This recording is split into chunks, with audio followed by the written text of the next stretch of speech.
जय श्री राधे कृष्ण।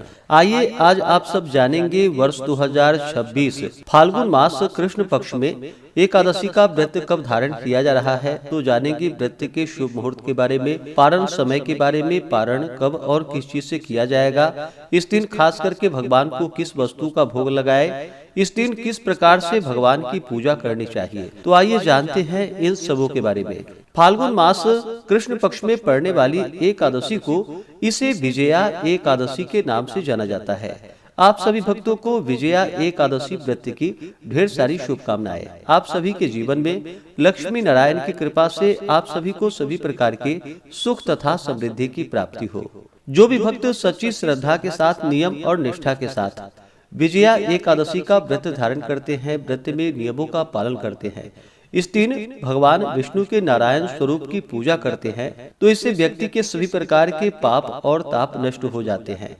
इस व्रत को करने वालों को अभिजीत कार्य में यह विजयदायक है। राज दरबार में बैरियों से तथा परीक्षा आदि में सफलता प्राप्त कर धन वैभव लक्ष्मी प्राप्ति हेतु यह व्रत अत्यंत उपयोगी माना गया है। जो भी इस व्रत को धारण करते हैं, पूजन आदि का कार्य करते हैं, उन्हें दशमी के दिन से ही व्रत में नियमों का पालन करना चाहिए। शुद्ध और सात्विक आहार ग्रहण करें। दशमी के दिन सूर्यास्त से पहले ही और दशमी तिथि के दिन सोना, चांदी, तांबा अथवा मिट्टी का एक घड़ा ले कलश स्थापित करे, उसमें जल एवं आम के पल्लव छोड़ करके वेदिका पर रखे। उसके आसपास सप्त धान्य और उसके ऊपर जौ रखकर भगवान नारायण की प्रतिमा को स्थापित करें।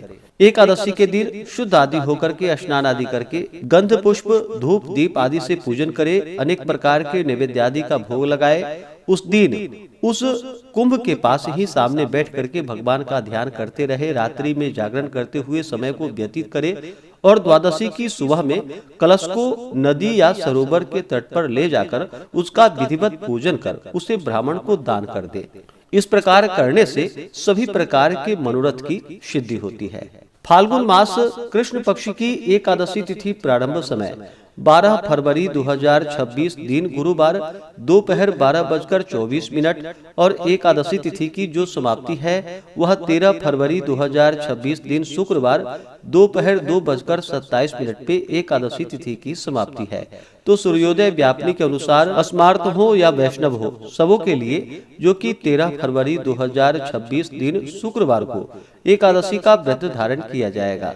व्रत पारण के लिए कहा गया है, व्रत का पारण हरिवासर समाप्त होने के बाद करना चाहिए और द्वादशी तिथि में ही करनी चाहिए। हरिवासर का समय द्वादशी तिथि का पहला चौथाई हिस्सा हरिवासर का होता है। तो द्वादशी तिथि प्रारंभ समय 13 फरवरी 2026 दिन शुक्रवार दोपहर 2:28 और द्वादशी तिथि की जो समाप्ति है वह 14 फरवरी 2026 दिन शनिवार शाम 4:03 पे द्वादशी तिथि की समाप्ति है। तो हरिवासर समाप्त जो कि 13 फरवरी की रात्रि 9:30 बजे तक हो जाएगा। तो व्रत का पारण 14 फरवरी दिन शनिवार को सुबह 7:23 से सुबह 9:21 तक विजया एकादशी व्रत का पारण किया जाएगा। इस व्रत का पारण गोदधना पारणम यानी कि गाय के दूध के दही से इस व्रत का पारण है। यह संभव ना हो पाए तो आप जल, फल या तुलसी दल से व्रत का पारण करें। 13 फरवरी को ब्रह्म मुहूर्त का समय सुबह 5:30 से सुबह 6:20 तक होगा। सूर्योदय का समय सुबह 6:34, सूर्यास्त शाम 5:50 होगा। राहु काल का समय सुबह 10:47 से दोपहर 12:12 तक होगा। राहु काल समय के दौरान कोई भी शुभ कार्य या नया कार्य नहीं करना चाहिए, इस बात का ध्यान रखें। प्रातः काल पूजा का शुभ मुहूर्त सुबह 6:35 से सुबह 10:47 तक होगा। शाम को पूजा का शुभ मुहूर्त शाम 4:26 से शाम 5:51 तक होगा और विशेष रात्रि में पूजा का मुहूर्त रात्रि 9:01 से रात्रि 10:36 तक होगा। 13 फरवरी को नक्षत्र मूल होगा शाम 4:13 तक। उसके बाद पूर्वाषाढ़ा नक्षत्र होगा। योग वज्र होगा रात्रि 3:23 तक। उसके बाद सिद्धि योग होगा। तो इस दिन पूरे विधि विधान के साथ भगवान का पूजन करें। जब भी भगवान को भोग लगाते हैं तो तुलसी दल अवश्य ही डाल करके भगवान को भोग लगाए।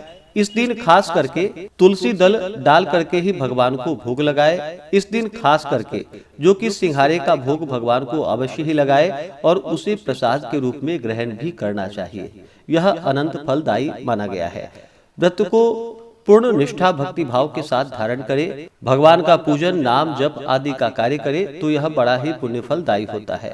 व्रत को जो कि दिन रात्रि उपवास रहते हुए धारण करना चाहिए।